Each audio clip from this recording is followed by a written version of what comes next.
The Kamooki Smart Craw. Now this is a great bait for when bass are shallow chasing crawfish.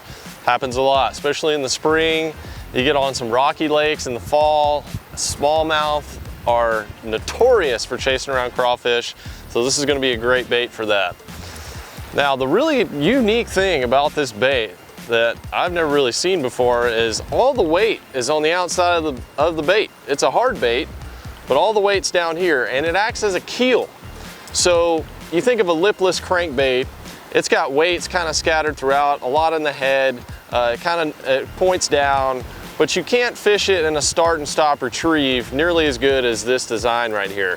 When you stop this bait, it's gonna sit right on the bottom, and then you've got one hook instead of two that's just sitting up right there. That defensive posture that you're used to seeing out of a crawfish. So instead of taking a lipless crankbait and trying to imitate that look, and you're gonna get snagged more because of that treble hook, this bait doesn't have that there. It's got the one treble up there and you've got that nice keel on the bottom. So how do you fish this thing? A little bit different than you would a lipless crankbait or a regular crankbait for that matter with a bill. You really wanna fish this on a start and stop retrieve, just like you see a crawfish in the water scooting. It scoots around and then it stops.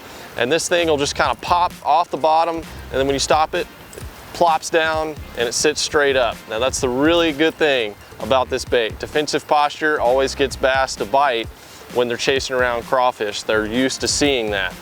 So a lot of cool colors in this bait. The craws, you know, obviously the brown is gonna be good, but it's just a really unique bait.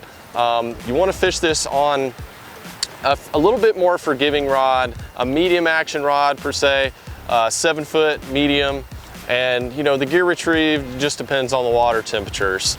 You know, right now when it's hot, go for a higher speed. If you're fishing this in the winter or in the early spring, fish it on a little bit slower retrieve with longer pauses. I think that's going to really be the key. You know, right now when it's warmer, short hops, keep it kind of moving.